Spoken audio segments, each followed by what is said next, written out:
আসসালামু আলাইকুম। আমি সাখাওয়াত স্বাধীন। বন্ধুরা, আমরা আমাদের জীবনে যা কিছু করি সব কিছু মূলত সুখের জন্য, ভালো থাকার জন্য। আপনি কি জানেন আপনি একজন সুখী মানুষ? আপনি সুখী এ কথাটি যদি কখনো বুঝতে না পারেন বা বিশ্বাস না করেন, তাহলে আপনি চিরকাল অসুখী থেকে যাবেন।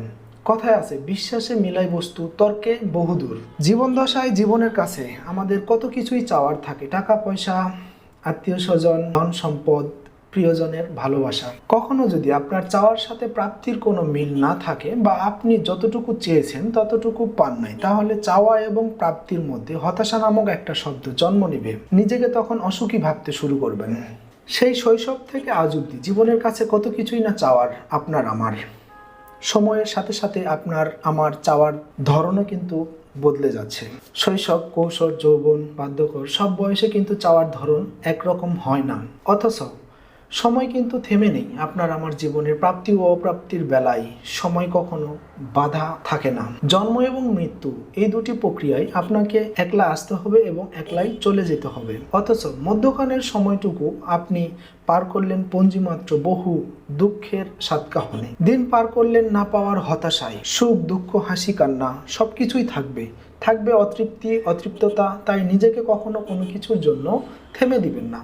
রাতের আধার শেষে সকালের যেরকম দিনের শুরু হয়, ঠিক সেরকম দুঃখের শেষে ভালো কোনো একটা দিকের শুরু হবে। তাই চোখের পানি মুছে হাসতে শিখুন, ব্যর্থতার গ্লানি মুছে সোজা হয়ে দাঁড়ান, পথ চলতে শুরু করুন নতুন করে, নতুন জায়গাতে। জীবনের প্রতিটা মুহূর্তই নতুন নতুন রূপে, জীবনের প্রতিটা মুহূর্ত নতুন নতুন পথ হাজির হবে আপনার সামনে, যে কথা আপনার সামনে আদৌ কখনো চেনা জানা ছিল না। বন্ধুরা, আপনার উচিত হবে বা আপনার আমার উচিত হবে সেগুলো নতুন করে সাধারণভাবে গ্রহণ করা এবং মোকাবেলা করার। আপনি আপনার জীবনকে হয়তো অন্য রূপে, অন্যভাবে দেখেছেন। আমি কিংবা অন্য কেউ আপনাকে সান্ত্বনার বাণী শোনাতে পারবো, কিন্তু আপনাকে কোনো সমাধান দিতে পারবো না। আপনার সমাধান আপনাকেই করে নিতে হবে। হয়তো অনেক শুনছেন এগুলো মিথ্যে কথার ফুলঝুরি, বাজে পেঁচাল। তাহলে ভেঙে ফেলুন নিয়মের কাঠগড়া, ছুঁড়ে ফেলুন মিথ্যে কথার ফুলঝুরি। কিছু বাস্তবতা কিংবা পরিস্থিতি সময়ের হাত ছেড়ে দিন। একটু মাথা ঠান্ডা করে বসুন।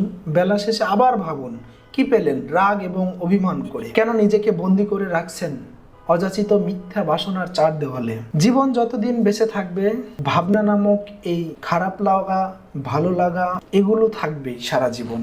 কিন্তু মনে রাখবেন, এই সব কিছুর মধ্যেই ভালো রাখতে পারে একটাই শব্দ, ভালো লাগা, মায়া, ভালোবাসা। বাবা মা, ভাই বোন, যেখানে হাজারো স্বপ্ন, হাজারো কিছু কিছু মায়া, ভালো লাগা, ভালোবাসার জন্ম হয়।